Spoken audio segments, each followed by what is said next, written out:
이제 그럼 그걸 좀 풀고 그런 건 어때요? 라는 거라면 그럴 수 있겠다. 내가 과연 강연 같은 걸 할 때 어떤 얘기를 할 수 있지? 50대 푸념이라고 들어주셔도 될까? 불구경을 하고 있었는데 재밌었는데 알고 보니 우리 집에 불 타고 있었어요. 뭐 이런 것처럼 옛날 사람이다 보니 단답형의 대답을 하지 않을 것이 분명하다. 길게 대답을 할 터이니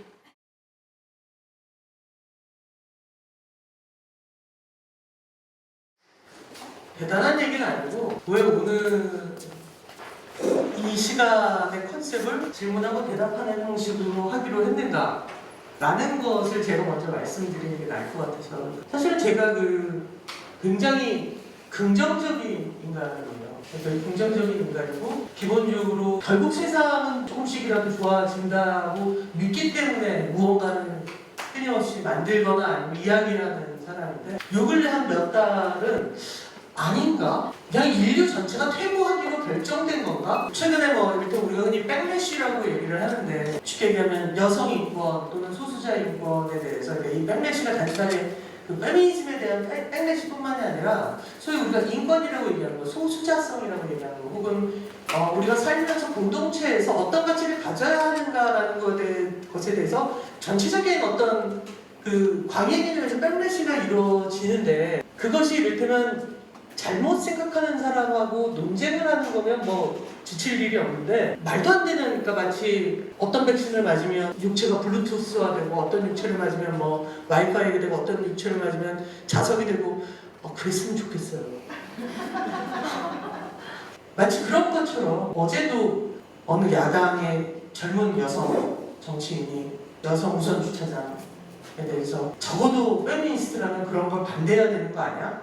그 여성 우선 주차장이 생기게 된 게 애초에 쇼핑몰이나 백화점이나 이런 곳의 지하 주차장에서 여성에 대한 범죄가 엄청나게 일어났었잖아요. 그래서 사실 여성 우선 주차장이라는 건 너무나 많은 사람이 저주하고 있는 여성가족부의 주장으로 만들어진 것도 아니고 그러면 페미니스트들에 의해서 만들어진 것도 아니고 공권력에 의해서 만들어진 거거든요. 보호하겠다 이런 범죄로부터.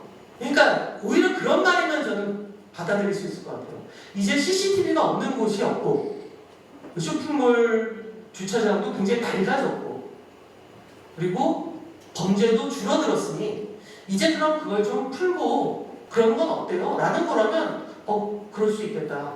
우리 처음에 이런 주차장이 만들어졌던 때하고 분명히 달라졌고 이를테면 CCTV라든가 이런 것들이 그 후에 갑질, 거기서 일하고 있는 노동자들에 대한 갑질 이런 것 때문에 더 많아졌으니 그건 말이 될 수도 있겠다 라고 생각할 수 있을 것 같은데 그게 아니라 너무 엉뚱한 이를테면 흡사 그런 거 있잖아요. 그 정부 예산 중에 성인지 예산이라는 건 여성 예산이 아니거든요. 전체 정부 예산 중에서 나중에 이 예산을 썼을 때 나온 결과를 반드시 남성 쪽과 여성 쪽으로 나눠서 그것이 각각 어떤 이 정책에 어떤 변화를 준다, 이 예산이 어떤 변화를 준다 체크해보라는 예산이에요. 그러니까 여성 예산인 게 아니라 전체 예산 중에서 체크해봐야 되는 예산이라는 거죠.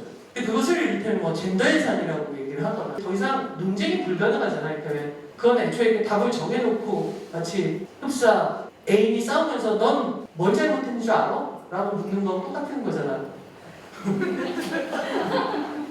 그럼 굉장히 좀 지친다 라는 생각이 들었어요. 그러니까 내가 그때도 그런 생각을 많이 했었거든요. 그러니까 되게 저한테 힘든 일이었었는데 제가 그 SBS에서 당신 욕하는 사이라는 프로그램의 오프닝이 뭐였었냐면 그 백신 음모론에 관한 얘기를 했었어요.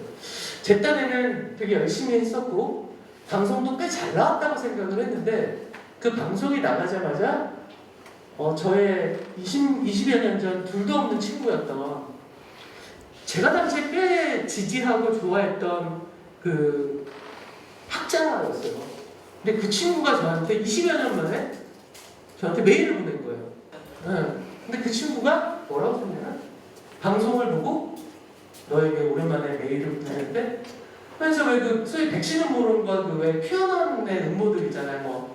그 힐러리 클린턴이 사실은 10대 아시아 어린 학생들을 그 미국의 좌파들의 성노예로 팔고 있다 이런 그거 뭐예요? 그리고 백신을 맞으면 그게 이를테면 칩이 들어가는 거고 나 방송 왜 했지? 라는 생각.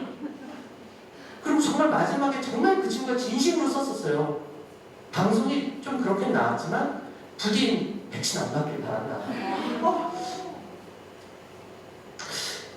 뭘 해도 소용없는 건가? 뭐 이런 칩이라는 것이 인간의 몸에 들어갈 수 있다라는 어떤 상식적인 판단을 한다는 것 자체가 되게 신기했었거든요. 그거 있잖아, 그 유명한 짤. 불구경을 하고 있었는데 재밌었는데 알고 보니 우리 집에 불 타고 있었어요. 뭐 이런 것처럼 내가 더 무엇을 할 수 있지? 그게 과연 논쟁이 더 이상 가능한 사회인가? 또는 우리는 그럼에도 불구하고 조금씩 어떤 다른 환경으로 갈 수 있는 건가? 저는 제가 볼 때 대단히 의미 있는 일을 하면서 산다고 생각하지 않아요. 그렇죠? 제가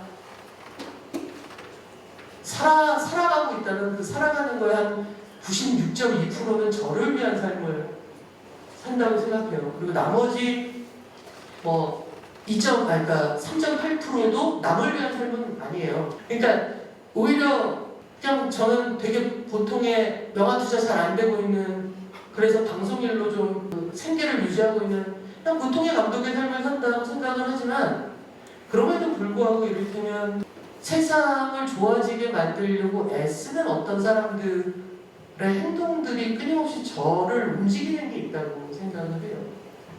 그 중에는 가상인권센터도 있다고 생각해요. 참고로 말하면 저도 법발이입니다.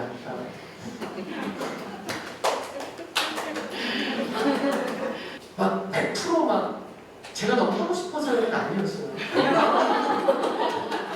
눈앞에서 누군가 저한테 뭘 내밀었고 안 하면 사이가 틀어질 수도 있는 거다. 이런. 근데 어찌됐건 그런 세상을 바꾸려는 다양한 사람들이 이렇게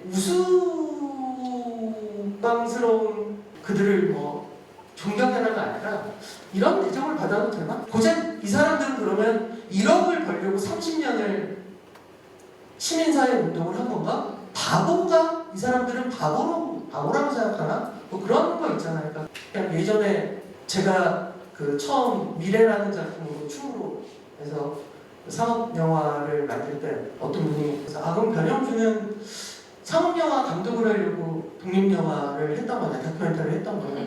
제가 아무리 멍청해도 고작 상업영화 감독 데뷔를 하려고 10년을 독립영화를 했다는 건 좀 이상하지 않냐. 한 1년 반 정도 하다 왔으면 내가 그 얘기를 뭐 의심할 수 있다고 생각하겠는데, 이런 얘기를 했던 것처럼 그래도 되는 건가? 뭐 이런 여러 가지 생각이 들면서 이건 되게 굉장히 주관적인 그냥 그 50대의 푸념이라고 들어주셔도 돼요. 우리가 적어도 이 세상에 믿어주거나 그건 아니라고 해주기로 결심했던 어떤 선들이라는 게 있다고 저는 생각해요. 지금도 여전히 어려운 환경에서 무언가를 하려고 애쓰는 내가 되게 존경하고 저 개인적으로는, 또는 제가 살면서 적어도 저분들이 나를 보며 한숨을 살면 안 되겠다라는 저한테는 어떤 거울 같은 존재였던 사람들이 되게 이렇게 능욕을 당하는 것 같다는 걸 느낄 때 되게 힘이 빠지면서 내가 과연 강연 같은 걸 할 때 어떤 얘기를 할 수 있지? 워낙 친분이고 제가 워낙 좋아하니까 박지인님에게 차라리 당신이 질문을 던지고 내가 그것에 대해서 대답을 하는 거니까 내가 기본적으로 옛날 사람이다 보니 단답형의 대답을 하지 않을 것이 분명하다. 길게 대답을 할 터이니 오히려 당신이 짧게 질문을 해주면 내가 그것에 대답을 하면서 오늘 이야기를 가져가 보면 어떨까? 라는 생각이 들어서 이런 형식을 가지게 되었어요. 그래서 무엇보다도 초청해 주셔서 되게 고맙고, 더더군다나 차별금지법에 10만 명이 청원을 달성한 다음 날 뭔가 함께 축하를 하듯 사실은 더 빨리 됐어야지. 괜찮아요. 사실은 조금 더 빨리 됐어야 됐다고 생각을 해요. 저 개인적으로. 왜냐하면 차별금지법은 헌법을 믿는 사람이라면 누구나 당연히 만들어져야 되는 하위법이라고 생각을 해야 된다고 믿기 때문에, 그렇긴 하지만 어찌됐건 그냥 뭔가 축하하는 분위기에서 오늘 그런 자리가 되었으면 좋겠습니다. 그러면서 질문을